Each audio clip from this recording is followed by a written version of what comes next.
I think we're slowly getting the hang of World War III. Not quite sure, man. Can't happen before GTA 6, man. Can't let those memes win. But it's absolute destruction. And America is fighting yet another war. So, like I always said, I wasn't quite sure where my opinion was with Iran. Not quite sure right now, too. Not sure. But I know what's happening is absolutely wrong. So,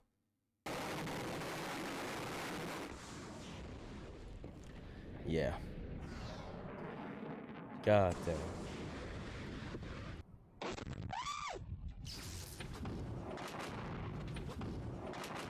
I hear someone said, "Can we please just get healthcare instead of all these advanced missiles?"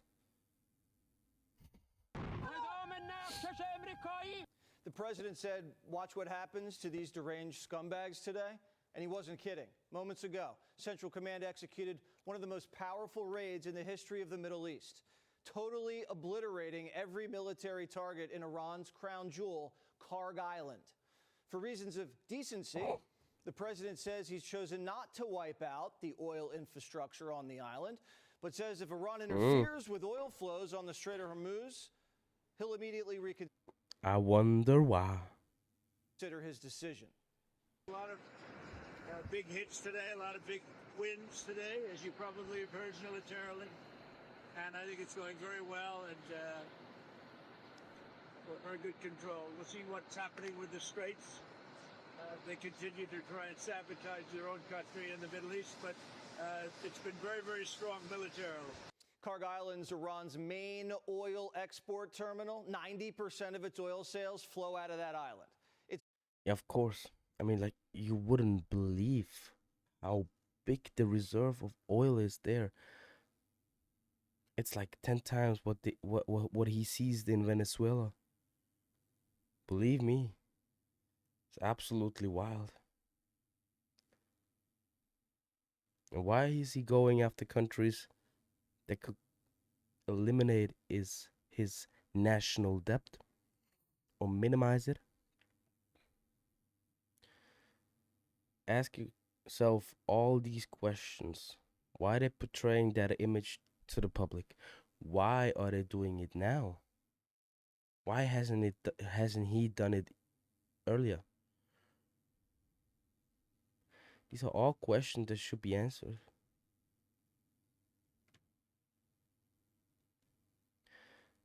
But he's getting shy when he's with his man Bibi. Basically the country's biggest cash register, and Trump just hit everything next to it. We told you yesterday, effing with the Strait made Trump more dug in, and we know when Trump draws the red line, he means it. This type of tactical precision strike at the heart of the Iranian economy sends a message. We can do this the easy way or the hard way. Ball's in the mullah's court. Trump reiterating a call to lay down your arms. Trump wants to expand his military budget from 1 trillion to 1.5 trillion. Why? Why would he want to do that? Is he planning on, quote unquote, taking on the world? What is happening? Not quite sure.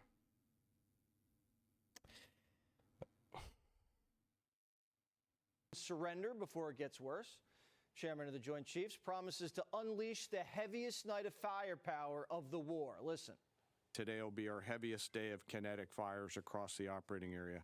CENTCOM Kinetic. continues to attack ballistic. He using kinetic energy powered weapon.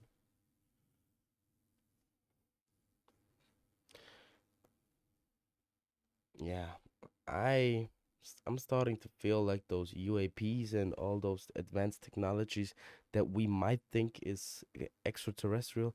I think it's like lightly disclosed military information. Like, yeah, it's already outdated. Like, for the public, for the public, it's hella advanced and futuristic, but for the military, it's outdated. So like, yeah, send them out, let the public see it. And like, wasn't quite aware that they're already using kinetic fires. Missile and drone capabilities so that they are no longer a Bruh. threat to U.S. forces, our bases, or our partners. We've attacked over 6,000 targets, and our strike packages continue to launch every hour.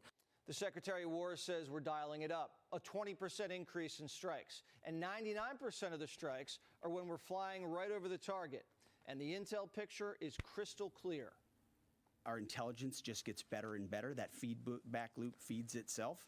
And as we refine those targets, it exponentially increases what we can hit and why, to include strategic things the world's talking about and looking at. And it's our job to have a plan for it, which we do, to address it, and ensure that the president has options. We've done that from the beginning in this department. The largest aerial campaign in decades is happening right now. Yeah, they got options. They absolutely have options. Don't get it twisted. But they're showing. Oh, never mind, man. Hundreds of fighters and bombers, F-35s, B-52s, high in the sky. And more dooms. They're the only superpower that's portraying what they got. So if they're showing us what they have, imagine like what they actually have, and they're not showing to the public. Just imagine that. All right? Day bombers are surging into theater, capable of carrying 70,000 pounds of munitions each. The mission, eliminate the Iranian military and its ability to rebuild. And here comes the Warthogs, just spotted over Iran's airspace. These are close air support planes that fire 30-millimeter shells at a clip of 70 a second. Absolute destruction, targeting radar, mobile launchers, and boats. Above all these planes, the U-2 Dragon Lady, flying beyond the reach of any Iranian weapon, just gathering intel, our eye in the sky. And for the first time in history, we launched the mother of all precision strike missiles on the Mullahs. In just the first 13 days of this operation, our artillery forces have made history. They fired the first precision strike missiles ever used in combat, reaching deep into enemy territory. They've used Army ATACMS to sink multiple ships, including a submarine, and they've done all of this with the precision and determination that comes from relentless training and trust in each other.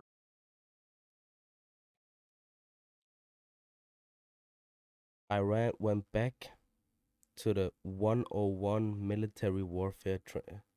They painted helicopters and planes on the ground, and the US fell for it. They used tactics that were so outdated but so effective that superpower with the best technology, US, fell for it. Why is Iran so confident? Maybe it's because they believe in something in the afterlife, their religion, that made them the way they are, which is not bad, you know. But why are they so chill? Because they know China has their backs, and Russia has China's back. So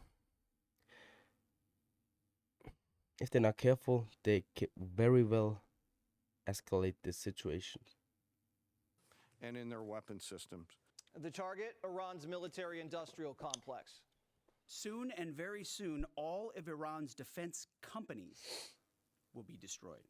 For example, as of 2 days ago, Iran's entire ballistic missile production capacity, every company that builds every component of those missiles, has been functionally defeated, destroyed.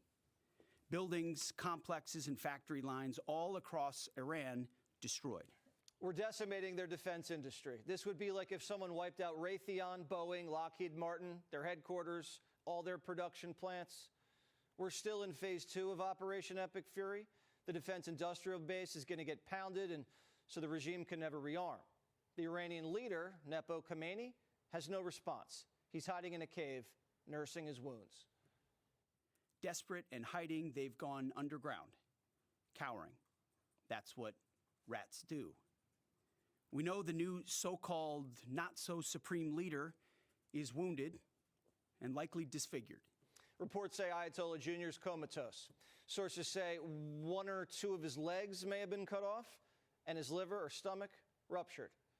The Ayatollah, who has the personality of a boiled potato, might be a vegetable. Another report says he's unaware of the war and has no... How could you? Look. Either he was decimated to a vegetable, or he's not aware of the war. I mean, either you gotta be completely delusional, or you got something they don't.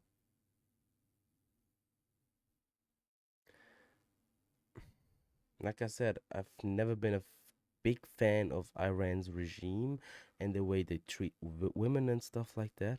But I mean, like, yeah, they're standing up to Israel and the U.S.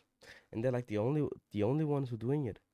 How could you call people rats for trying to save their life? I would go on the ground too. Shit, Switzerland is filled with bunkers and stuff like that.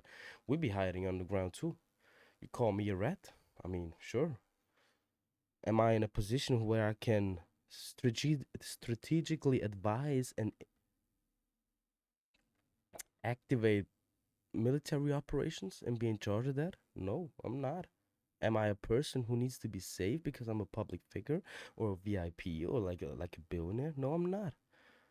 So, I'm the average Joe guy. So of course I would be hiding like a rat, motherfucker. That is so stupid. Nah, bro. I just can't. I just can't. Like I said, I'm on nobody's side. People always say like, yeah, Switzerland is spectating yet another war. I mean, like, if World War III breaks out, I'm not quite sure if we're that safe too. But like I said, that shit could escalate hella quickly, hella fast. No idea he's the supreme leader. The Ayatollah's son... Additionally, like, he doesn't know he's the supreme leader. All right. might not be even able to cry uncle. Trump told the G7 this: I got rid of a cancer that was threatening us all. Nobody knows who is the leader, so there is no one that can announce surrender. The Iranians are running out of options. The only card they have left to play... Okay, I gotta intervene again. What did Trump say? I got rid of a cancer that was threatening us all. Nobody knows who is the leader, so there is no one that can announce surrender. Look, man, the thing is, it's the bully using the victim card, right? Who was Iran threatening? With what? With that excuse, with that miserable excuse of having a nuclear weapon since Bibi started to say that in like 1992, 3? You really telling me? Shit, I don't know, man. Not quite sure. Man, I don't believe it. And not saying what you should do, but like, take it with a grain of salt and don't believe everything. If you read between the lines, there's some truth to that. To even what they're saying. There's some truth to that to some extent. But even though like 80% is complete horse shit, like 20% like lights through, and I even miss it sometimes. So enlighten me. Play is hassle the straight. Iran has no air defenses. Iran has no air force. Iran has no navy. Their missiles, their missile launchers, and drones being destroyed or shot out of the sky. Their missile volume is down 90%. Their one-way attack drones yesterday, down 95%. And as the world is seeing, they are exercising sheer desperation in the Straits of Hormuz. Something we're dealing with, we have been dealing with it, and don't need to worry about it. And this just in, the United States moving 10,000 Ukrainian drone interceptors into the region, which should bring the alliance's drone knockdown rate to almost 100%. On the ground, the Iranian population is starting to make some moves. According to the IDF, ordinary citizens are now supplying Israel with intel about drone strike targets. The Israelis have been relying on this all week as they've been hitting checkpoints in the capital. Bro.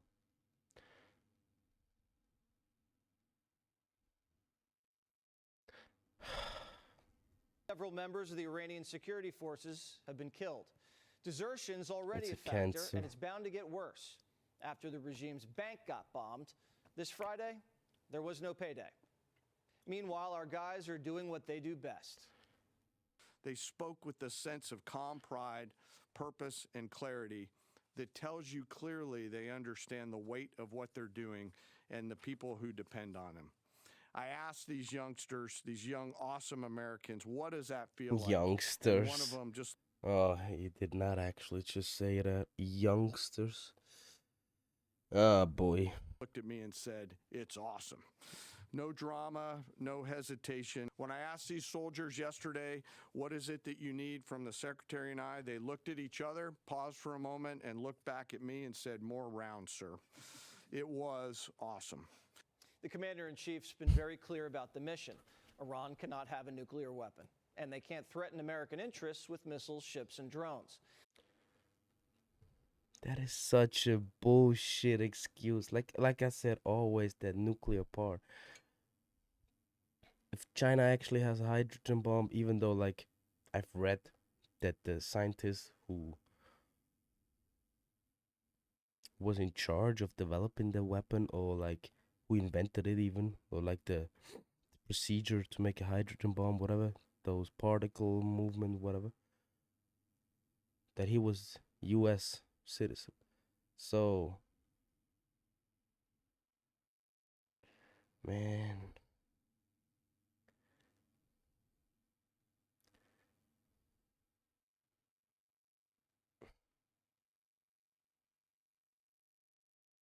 they wanna they wanna control it. They wanna control that land.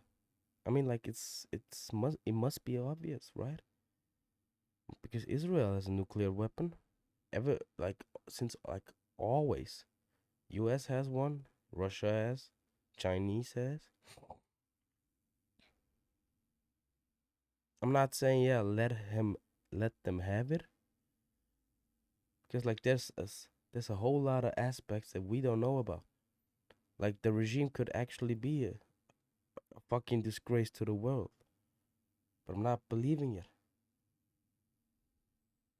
because Iran didn't do anything to the people. There were so many people who walked through that country and they were greeted on every corner. Not like in the last few months of the war, but I've seen a lot of people traveling the world and they were in these countries and they were hella friendly. The US is the only one threatening everybody. He's threatening Europe, he threatened Switzerland, he threatened the cartel, which is good. I mean, like there's some good foes to be eliminated, of course. But he's the only one threatening everybody. Is Russia threatening everybody? No. He just positions himself around what's important. He says, "Yeah, if you push me, I'll react," just like the Chinese. But those two super nations are not threatening anybody for resources, power, land. They're quiet on their side of the earth.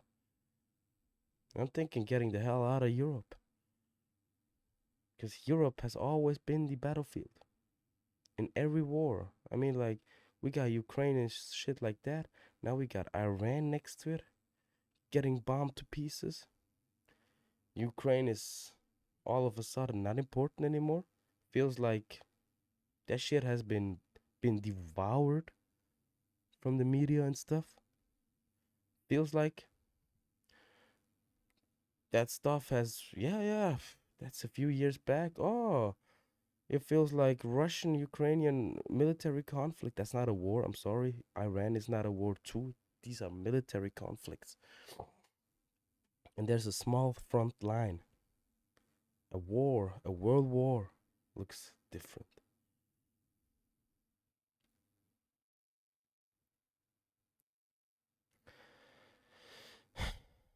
We need that Austrian painter back. And the one who went in charge after that. I'm sorry, guys, but it has to be. Israel been saying that shit forever, and it's getting so disgusting. The men and women in uniform understand that. And for the first time in a long time, the commander-in-chief has a clear objective and an exit strategy. And I had to take an excursion. We had the greatest economy in history. We still do. Oh, this will bounce right back. When it's over, and I don't think it's going to be long, when it's over, this is going to bounce right back so fast. When are you going to know when it's over? When I feel it. Okay. I feel it in my bones. The Iranians are stalling their surrender by waging economic terror on the Strait. And after Trump just hit Karg Island with a rushback pitch, America... Look, you're not seeing anybody with an American flag. You're not seeing people there like, yeah, we support what Trump does. I mean, like, there was a few videos that I did back then that I thought when I was thinking they were actually supporting it. And like, if the people want freedom and a regime change, it will be inevitable. Because like, and I stand to that opinion. I'm not deleting my videos that I've done earlier. There was shit that I said, which was at that time. Look, man, I can't be 100% accurate all the time. Not even fucking ChatGPT is, right? So I do mistakes on a daily basis. Yeah, man. Yeah, man. I'm an absolute normal person. Not God or like whoever you want me to be portrayed as. But I think those killing zones where like 12,000 protesters were killed. I don't think that was from the Iranian regime. I think that was that after like saying that, when I said that, like a few weeks later, I thought back and I'm like, those killing zones, stuff like that and shit like that sounds like the CIA. Portraying them as bad guys so you can sell the solution, which is to invade that country or like free the people from that regime. But you're actually with undercover agents from Israel doing those killings. Like I just looked at the mic and was like, bro, I gotta be careful what I'm saying online, but it feels like my purpose just to speak out. And I think that whole situation there is bullshit. Just like Maduro. Not quite sure what the back...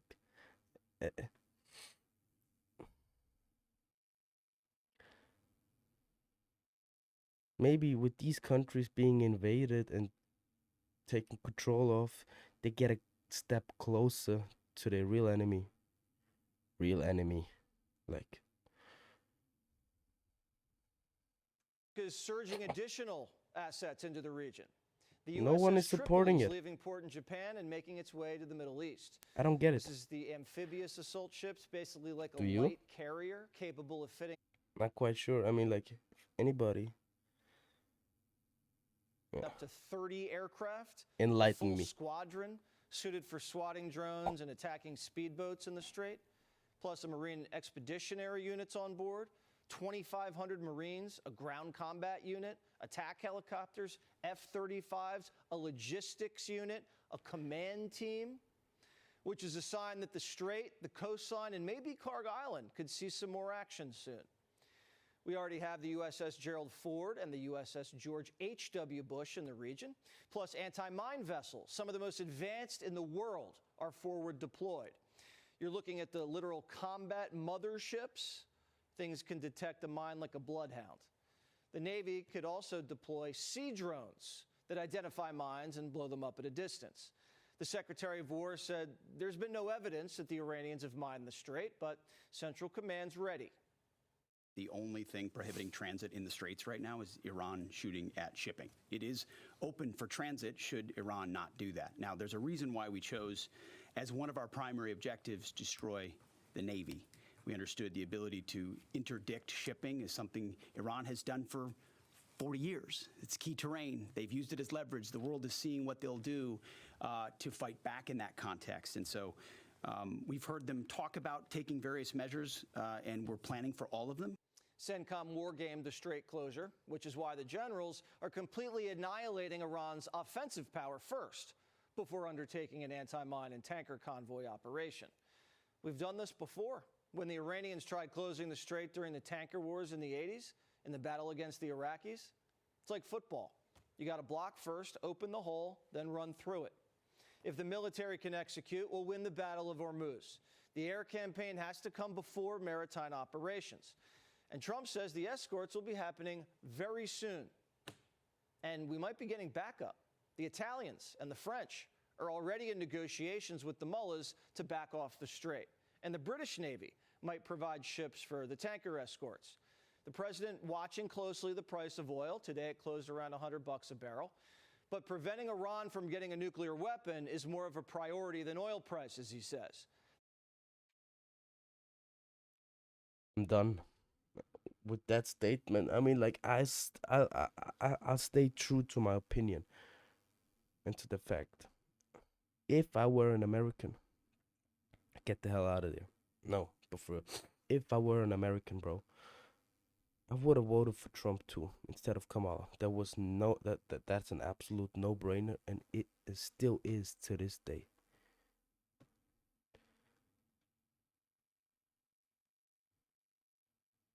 So, with that being said,